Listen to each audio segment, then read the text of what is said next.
Hillary Clinton is in the news again. On the back of last week, where she once again called basically every blue collar American who didn't vote for her in the 2016 election deplorable. This time she's calling anybody who tells her to retire and go away and leave the platform sexist. This is from the alternate. Former Secretary of State Hillary Clinton rebutted the calls for her to shut up and go away during a speaking engagement on Thursday, arguing that men in her position are never faced with the same chastisement. I was really struck by how people said that to me, mostly in the press, she said at an event at Rutgers University. They never said that to any man who was not elected. She continues, I'm really glad that Al Gore didn't stop talking about climate change, and I'm really glad that John Kerry went on to the Senate to become an excellent Secretary of State, and I'm really glad that John McCain kept speaking out and standing up and saying what he had to say. And for heaven's sakes, Mitt Romney is running for Senate. So there's a couple of reasons here why nobody said that of these men when they lost the election. Nobody said to them, go away. Firstly, they didn't lose to a reality TV star who couldn't organise a piss up in a brewery. That should have been a giant red flag to her that people had had enough of her brand of politics, but it obviously wasn't. And secondly, the men she spoke about in that interview who lost presidential elections and went on to have careers in politics didn't do what Hillary's been doing for the last 18 months. They didn't travel around the world just promoting their self-interests and complaining and bitching and whining about losing and blaming everything on everybody else. They actually sucked it up.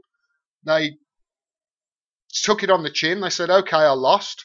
And they moved on and they went back into politics or into activism.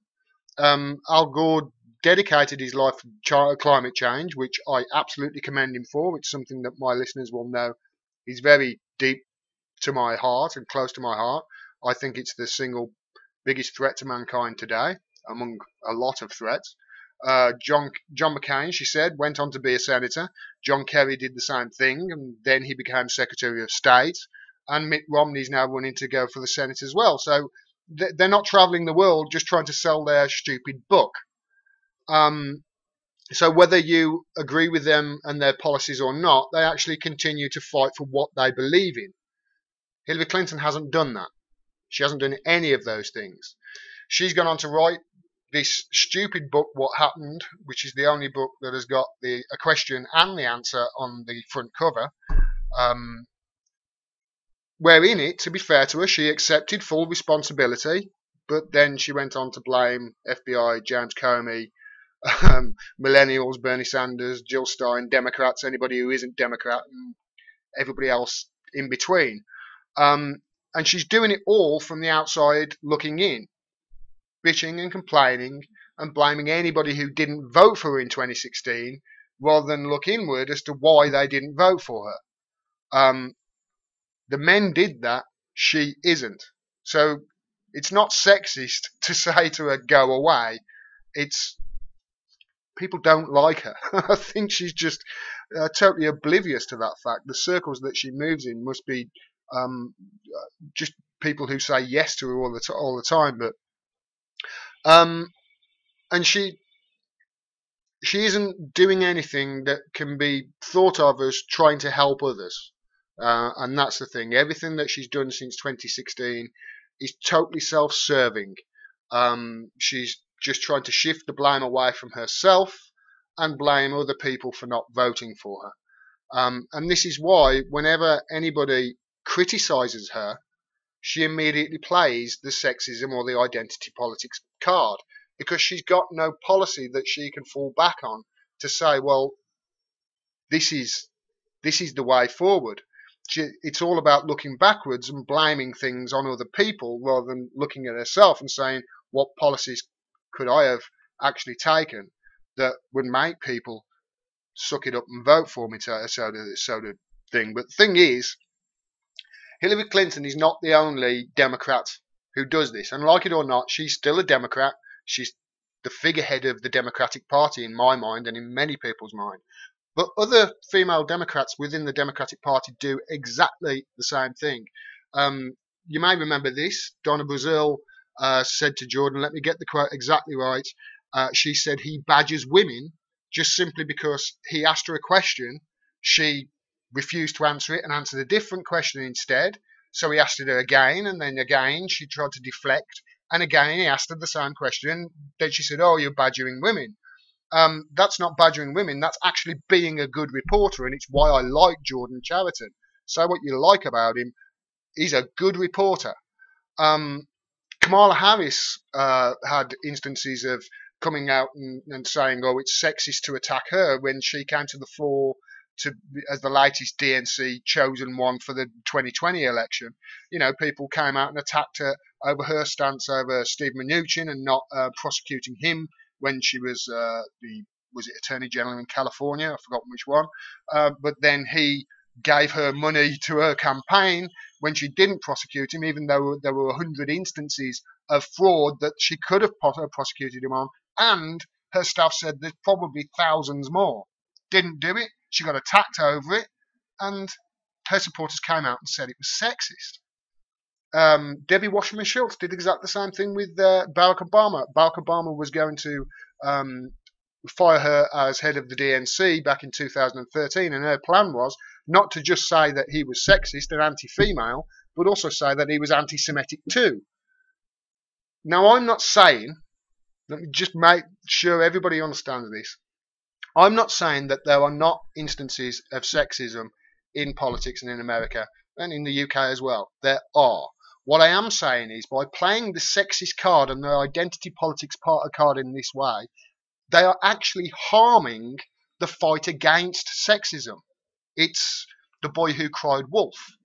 But it's the only defence, unfortunately, they've got, because they can't defend themselves in any other way. They can't defend themselves against attacks that the DNC threw the working class and the poor overboard 3 decades ago in the favour of corporations and white-collar workers. They can't defend themselves against that. And the reason they can't is because the DNC are basically openly admitting it now. Here's Chuck Schumer. You'll probably remember this. This is the second point, for every blue-collar Democrat we will lose in Western PA, we will pick up 2, 3 moderate Republicans in the suburbs of Philadelphia. And you can repeat that in Ohio and Illinois and Wisconsin. Great move, Chucky. How'd that work out for you? Personally, and people are going to be surprised from this, I don't want Hillary Clinton to go away.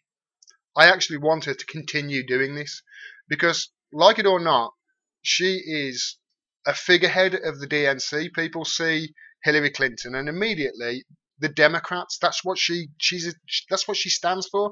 Every policy that she stands for is what the Democrats stand for as well. The corruption that people associate with Hillary Clinton is by proxy then associated with the Democrats. And it's got to be that way. It's the only way the Democrats are going to change is for more people to abandon their party and their neoliberal ideas.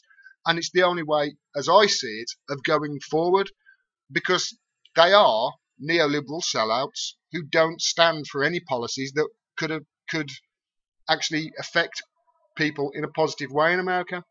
And this is why the sexist card and the identity politics way of thinking is the only defence that they've got.